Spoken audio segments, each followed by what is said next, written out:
Kembali lagi bersama saya di channel Wahyu Zekta. Nah, teman-teman, di video kali ini di sini saya mau preview iQOO Z9 5G. Nah, ini akan rilis nanti di tanggal 21 Mei 2024, guys. Ini beberapa hari lagi nanti mau rilis ya. Nah, ini seru di sini, guys. Kebetulan tadi saya coba scroll di Facebook ya, lihat grup-grup gitu ya, forum-forum gitu ya. Ada yang membandingkan iQOO Z9 5G ini dengan Poco X6 Pro ya.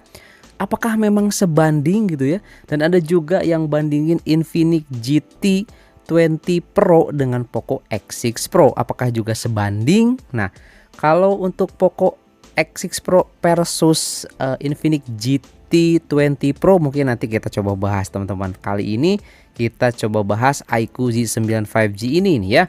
Kita preview aja nih ya. Nah, seperti teman-teman ketahui ya, iQOO Z9 5G ini itu ada beberapa tipe, guys, ya, atau iQOO Z9 series ini.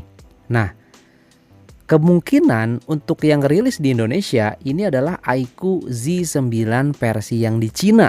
Nah, karena dia menggunakan Snapdragon 7 Gen 3.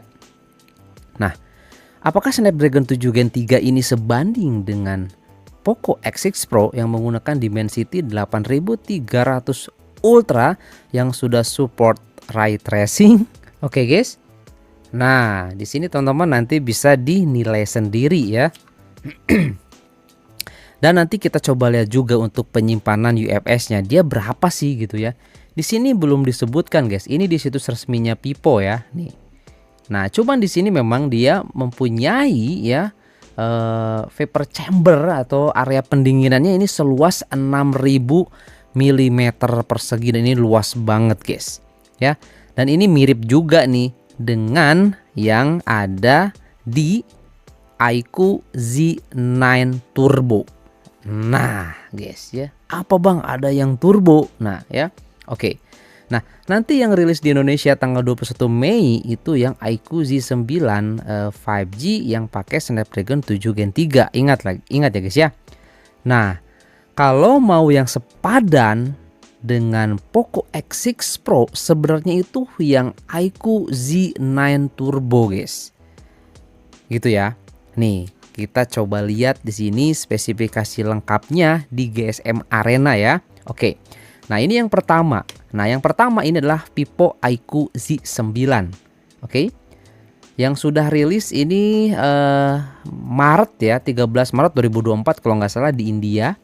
Dan ini dia itu SoC-nya dia menggunakan Dimensity 7200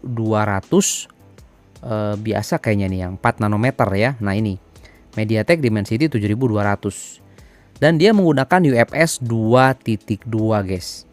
Oke, dan dia menggunakan GPU Mali G610MC4 gitu, guys. Dan untuk kameranya dia 50 megapiksel ya, support 4K 30 fps dan 1080p 30 atau 60 fps. Untuk kamera depannya mentok di 30 fps aja, 1080p, guys, dan resolusinya 16 megapiksel. Nah, ini yang versi India kayaknya nih, iQOO Z9-nya. Nah, sekarang kita coba lihat iQOO Z9 versi Cina. Nah, kalau iQOO 9 versi Cina, dia ini menggunakan Snapdragon 7 Gen 3 4 nanometer. Dan dia menggunakan GPU Adreno 720, guys. Dan sayangnya di sini menggunakan UFS 2.2. Oke, 2.2. Nah, kalau kita coba bandingkan dengan Infinix GT 20 Pro, jelas lebih unggul Infinix GT 20 Pro masalah UFS. Dia menggunakan UFS 3.1, guys. Pasti lebih kencang itu UFS penyimpanan atau storage-nya dibanding yang versi iQOO Z9 Cina ini, atau yang kemungkinan nanti rilis di Indonesia. Nah, tapi kan kita nggak tahu, guys. Tapi kita nggak tahu nih di Indonesia nanti ya, itu iQOO-nya itu yang pakai UFS berapa nih? Apakah kombinasi ya? Apakah kombinasi antara iQOO Z9 dan Cina dan India gitu ya, teman-teman. digabungkan gitu ya, ataupun kombinasi Cina dan turbo gitu kan ya. Nah makanya di sini kalau saya coba lihat, kalau saya coba analisa gitu ya, dibandingin dengan Poco X6 Pro masih jauh guys ya, jauh di sini. Apalagi masalah UFS atau penyimpanan, kalah ngebutnya gitu. Oke, jelas di sini ya.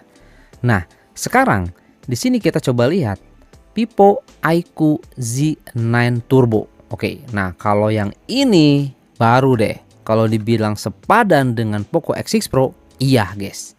Ya. Malah mungkin di sini untuk chipsetnya lebih kencang dikit lah ya. Lebih kencang dikit dibanding Poco X6 Pro. Karena dia sudah menggunakan apa guys? Nah, lihat. Snapdragon 8S Gen 3. 4 nanometer dan dia menggunakan GPU Adreno 735 dan penyimpanannya dia menggunakan UFS 4.0. Nah, ini guys. Baru kalau ini sepadan nih, sebanding dengan Poco X6 Pro. Nah, kalau kita coba lihat teman-teman ya di sini di bagian kamera nih, main kamera ya. Dia tetap aja sih di sini cuman 2 kamera. Oh enggak, 3 kamera guys. Sorry. Kayaknya 2 kamera aja, tapi ada ultrawide di sini ya. Kalau di yang iQOO Z9 Turbo itu ada ultrawide 8 megapiksel. Untuk kamera depannya dia 16 megapiksel dan untuk kamera utamanya dia 50 megapiksel sudah ber-OIS. Nah, kalau kita coba lihat yang Cina nih untuk kameranya nih ya, 50 megapiksel dia belum OIS loh. Loh, kok bisa guys? Ini yang Cina yang pakai Snapdragon 7 Gen 3, dia nggak ada OIS-nya. Kalau kita coba lihat yang pakai 7200, nah kalau yang pakai 7200 dia ada OIS-nya. Jadi bingung guys ini guys ya. Nah, jadi nanti yang rilis nih ya di Indonesia nih coming soon 21 Mei 2024 yang pakai 7 Gen 3. Apakah dia tidak ada OIS-nya? Oke, nggak tahu juga nih guys, ya kita nggak tahu. Nah, kalau dibandingin sama iQOO Z7, kayaknya mending Z7 aja lah, nggak usah upgrade gitu ya ke 7 Gen 3 gitu. Udah ya, iQOO Z7 aja udah masih oke banget gitu ya. Apalagi udah ada OIS-nya untuk kamera. Menarik sih guys ini guys ya. Menarik ini. Nah, jadi teman-teman di sini bisa lebih berpikir lagi guys, ya. Oke. Jadi ini kira-kira yang mau sebanding dengan Poco X6 Pro, jadi yang mana ini? Infinix GT20 Pro atau iQOO Z9 5G? Bingung guys. Yang jelas tadi saya sudah katakan kalau mau sepadan iQOO Z9 Turbo baru sepadan dengan Poco X6 Pro. Oke.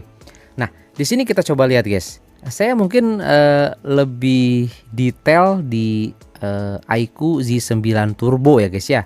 Karena saya coba ambil referensi dari Wikihome, saya penasaran dengan paper chambernya itu seluas mana sih gitu ya. Nah, di sini saya juga sudah ambil beberapa picture atau dari Wikihome guys. Nanti teman-teman bisa disimak aja lengkapnya ya, teardown-nya iQOO Z9 Turbo itu di channelnya Wikihome. Nah, teman-teman bisa lihat di sini. Nah, ini dia teman-teman ya. Ini untuk di bagian tutup covernya dia menggunakan plastik ya, meskipun yang turbo dia pakai plastik. Nah, ini ada busanya katanya untuk melindungi dari debu ya. Kemudian dia menggunakan Sony LYT 600 ya. Ini yang turbo ya, bukan yang Z9 5G yang nanti pakai Snapdragon 7 Gen 3, enggak. Ini yang pakai 8S Gen 3. Oke. Ini dia. Kemudian kita coba lihat yang lainnya, ini ultrawide ya. Ini ultrawide 8 megapiksel dan ini kamera depan guys. Selfie 16 megapiksel. Dan ini untuk di bagian mainboardnya. Dan menariknya memang di iQOO Z9 Turbo ini ada chip yang disematkan untuk grafik guys. Nanti kita coba lihat. Nah, ini dia teman-teman. Jadi ini adalah RAM ya. Nah, Samsung LPDDR5X yang atas dan yang bawah ini adalah SoC ya. SoC, dan ini adalah ROM ya ataupun UFS ya 4.0, dan ini dari Toshiba guys. Nah, yang di bawah RAM ini adalah SoC-nya, jadi ditumpuk. Nah, Snapdragon 8S generasi ketiga atau Gen 3 ya. Nah, ini di bawahnya nih. Kalau kita coba lihat di sini teman-teman. Nah, ini di sebelahnya terdapat chip grafis independent Pixelworks PX8588. Nah, kalau yang ini untuk gaming gak diragukan lagi guys, karena dia udah ada chip khusus nih. Terbukti di sini ya, untuk iQOO Z9 Turbo dia ada chip khusus grafis di sini. Kalau bisa dibilang di komputer atau laptop tuh ada Nvidia-nya nih, ada RTX-nya nih. Nah gitu ya, ini Pixelworks nih guys ya. Oke, yang disematkan dengan Snapdragon 8S Gen 3. Dan ini memang kalau nggak salah dipakai di iQOO flagship ya, iQOO 12 kalau nggak salah guys. Ini menarik sih ini ya, di iQOO Z9 Turbo ini dibawa ke seri Z teman-teman, seri Z ya, dibawa ini untuk chipset Pixelworks ini keren. Nah, kalau kita coba lihat teman-teman di sini nih ya, ini kalau yang merah nih, nah garis yang merah ini adalah SoC, yang kuning ini RAM ya, berarti ditumpuk teman-teman ya. Oke, kemudian di sini yang biru ini adalah ROM UFS 4.0, dan yang biru ini adalah tadi integrated grafiknya Pixelworks ya, 4X PX8588 guys. Seperti itu ya. Menarik sih ini guys, menarik ini untuk yang turbo. Ya sayangnya nanti kalau yang dirilis di Indonesia pakai yang ini enggak. Kalau pakai yang ini, wah ini menarik banget guys. Ini menarik banget kalau misalkan nanti yang di Indonesia pakai yang model kayak gini gitu ya. Ada chip tambahan untuk di grafisnya gitu. Menarik. Kemudian di sini lihat. Nah, ini teman-teman. Ini PC atau paper chambernya ya. Stainless steel ya. Nah, ada ruang uap di sini, dan memang ini luas banget cuy. Hampir memenuhi di area sini. Dan pastinya di sini adem ini guys. Gak bakalan bikin matot ini, meskipun numpuk gak bakalan bikin matot nih. Ini bagus guys. Pastilah. Ya, ini keren banget sih. Jadi ini luasnya itu sekitar tadi 6000 mm persegi guys. Oke, jelas teman-teman ya. Ini menarik banget sih untuk si iQOO Z9 Turbo. Nah, jadi nanti yang rilis di Indonesia yang 21 Mei 2024, apakah ada kejutan guys? Apakah juga ada yang seri turbonya yang pakai 8S Gen 3? Kita nggak tahu dan belum tahu guys. Di sini saya hanya preview aja sekaligus bandingin, karena ternyata iQOO Z9 ini kok ada banyak gitu. Ada 3 yang di India yang pakai 7200 Dimensity, dan yang pakai 7 Gen 3 di Cina, dan ada yang pakai 8S Gen 3 gitu guys. Jadi yang mana nih nanti yang masuk ke Indonesia ya? Yang jelas di sini di website resminya, dan di sini performa unggulan baterai tahan lama sudah menggunakan bahasa Indonesia. Yang jelas nanti yang akan rilis di Indonesia Snapdragon 7 Gen 3. Nah, berarti yang ini. Ya. Oke. Jelas teman-teman ya. Oke, jelas. Nah, mungkin itu aja ya teman-teman previewnya. Jadi mending mana nih? Malah jadi mending Infinix atau iQOO Z9. Ya. Teman-teman bisa dipilih aja. Kayaknya Infinix deh dibanding iQOO Z9, tapi kalau dibandingin dengan Poco X6 Pro, jelas Poco X6 Pro lebih unggul teman-teman dari kedua smartphone itu. Itu pendapat saya pribadi. Gimana pendapat teman-teman? Bisa komen di kolom komentar. Oke, itu aja, dan sampai ketemu lagi di video saya selanjutnya. Menarik nih guys. Menarik ini. Oke.